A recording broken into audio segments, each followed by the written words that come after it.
Kabi-kabilang kilos protesta kontra korupsyon ang sumiklab sa iba't ibang panig ng bansa. May mga estudyante nag-walk out sa klase. Live mula sa Maynila, nangunguna sa balita si Mon Gualvez. Mon, ano ang sigaw ng mga ralista?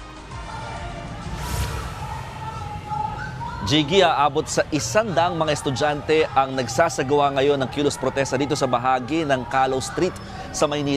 Galing sila sa iba't ibang mga universidad at kolehiyo dito sa paligid ng Taft Avenue na pawang madalas daw binabaha tuwing umuulan, kahit sandaling ulan lang daw. Kaya nga kanilang panawagan ay talagang panagutin yung harap-harapang mga sangkot sa katiwaliang nangyayari sa bansa. Bago ito, kahit maulan, nangalampag din ang mga miyembro ng Gabriela NCR sa LRT Carriedo Station. Kasama nila ang ilang mga residente naman ng Tatalon, Quezon City na madalas din binabaha dahil sa mga palpak at hindi naman napapakinabangang mga flood control projects.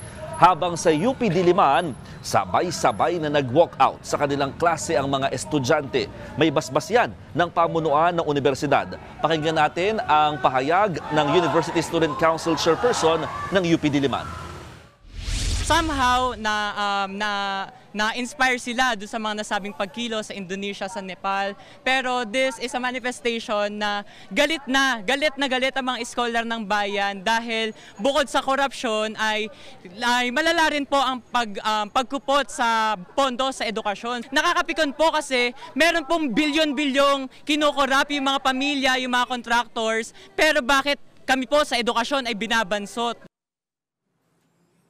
At Mon, alam naman ng lahat na kahit libre na ang edukasyon sa mga state universities, hindi naman okay, hindi maayos yung mga pasilidad na meron, halimbawa dyan sa UP.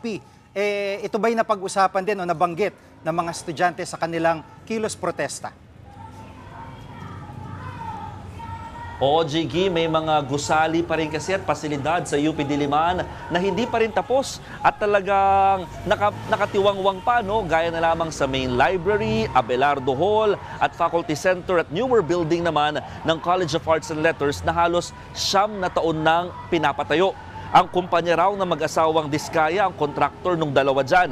Kaya kanina, nagmarcha rin ang mga estudyante papunta sa mga nasabing gusali. Jiggy. Bukod sa UP Diliman, saang lugar pa nagkaroon ng mga kilos protesta? Jiggy, bilang pakikiisa sa Black Friday protest, nagkaroon din sa tapat ng Senado kung saan nagrally ang grupong Bunyog Pagkakaisa. Pinagbabato nila dyan ang tarpaulin na may mukha ni na Senador Jinggoy Estrada at Senador Joel Villanueva na idinadawit sa kickback scheme.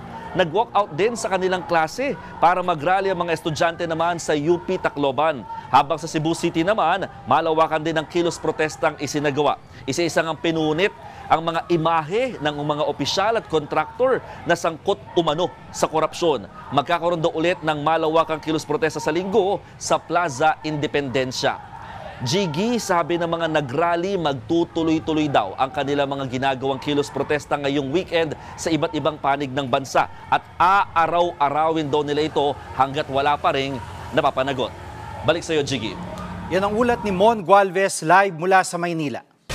Mga kapatid, Jiggy Manikad po, pagdating sa mahalagang balita sa loob at labas ng bansa, dapat una sa lahat, mag-follow at mag-subscribe na sa social media pages ng News 5.